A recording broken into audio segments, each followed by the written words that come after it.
Hi everyone, so welcome back for another academic video. This one is actually inspired by a comment and it's all about dealing with lecture admin.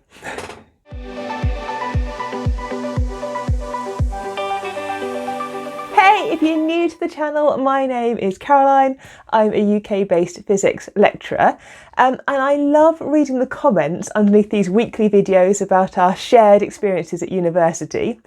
And one of the comments on a recent video was about handling all the kind of admin and paperwork that goes with lecturing a large number of students. So if you haven't seen the original video, I will pop a card, if I can remember, up here somewhere, and I'll pop a link in the description box below. But essentially the video was talking about lecturing to a large audience, to like 100 plus kind of students.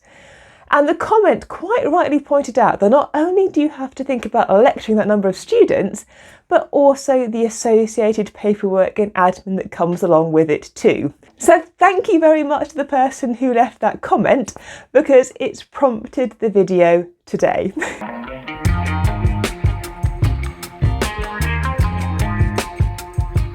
One of the things that we use in the module that I'm on is automatically marked multiple choice class tests.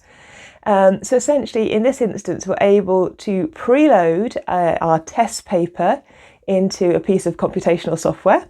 Students sit the multiple choice test and then the software will effectively mark that test for us. So it will go through each of the students and see whether they got the right answer or not. Now that saves a lot of time for the academic to have to go through and check off answers in a multiple choice situation. And it means that I can then dive straight into analysing the student's performance. So rather than spending my time going, yes, that was A, yes, that was C, yes, that was B, I can instead go, okay, question 1, did all the students get it right or did they all find the same bit challenging? Question 10, did all the students get that bit right or did they all find the same bit wrong? Which question did most students get wrong? Which question did most students get right? I can get a lot of insightful feedback whilst minimising the time to mark myself. There's other tactics you can use if you're not doing a computational test. I've seen you can also use like a piece of paper with holes cut out and they kind of overline where the right marks are, A's or B's or C's or D's or E's, and that can make it quicker for you as the marker to nip down and do your marking. But definitely there are tactics to help you speed up marking of test papers to allow you more time to analyse the results rather than the actual marking process itself. Now, I know that I'm talking from a position of a numerical subject, so I'm quite lucky in the sense that we can have a numerically based test. You may be from a discipline where your tests are very prose heavy, and actually maybe it's not appropriate, so maybe you are having to mark essays. And in that case, I guess one of the things you can think about is how many people are sharing the marking load.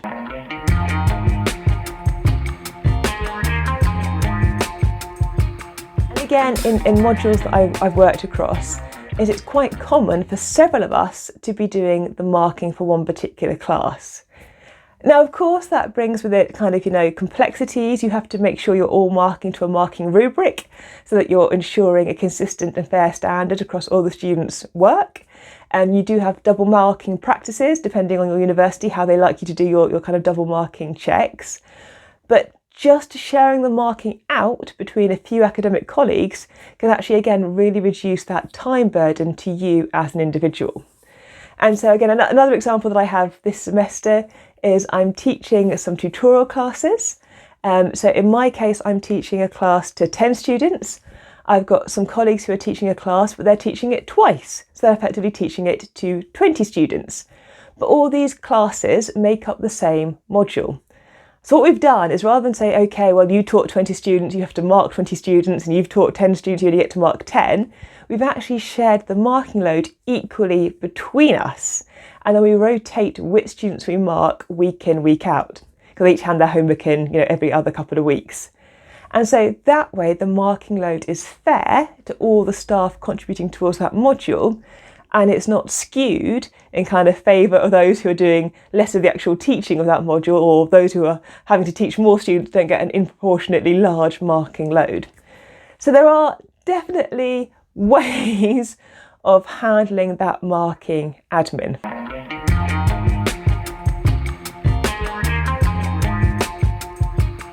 Another thing I think that you've got to think about is module registration.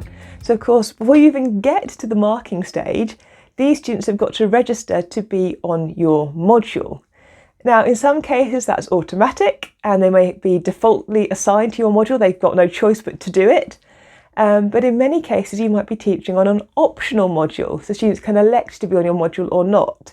And that's where it can be very useful to work with academic registry or whatever the equivalent is at your university, because often they will be the kind of like the centre where students are registering for modules and they're the ones tracking how many students are on each module. So again, next semester, for example, I'm leading up a new module, and so already I'm asking to track how many students are on that module, because that will help me make provision for how I manage and handle that class when it comes into the next semester.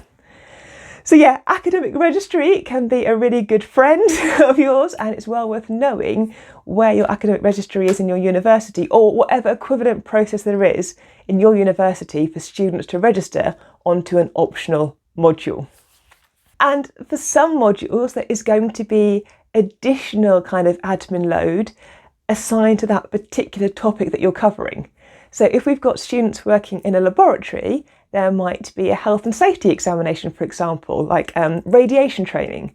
So, the students are going to be working within a lab environment, they're going to be using, radioactive materials, they must undergo radiation training. Or maybe they're going to be using lasers and they must undergo kind of laser protection awareness and training. And again, there's ways you can incorporate that into the planning of that particular module. And within my department, I'm incredibly lucky that we have specialist technicians and laboratory personnel who are able to take a leading role or a supporting role or assisting role in actually undertaking some of that health and safety training, and importantly, collating and coordinating some of the associated admin that goes with that training.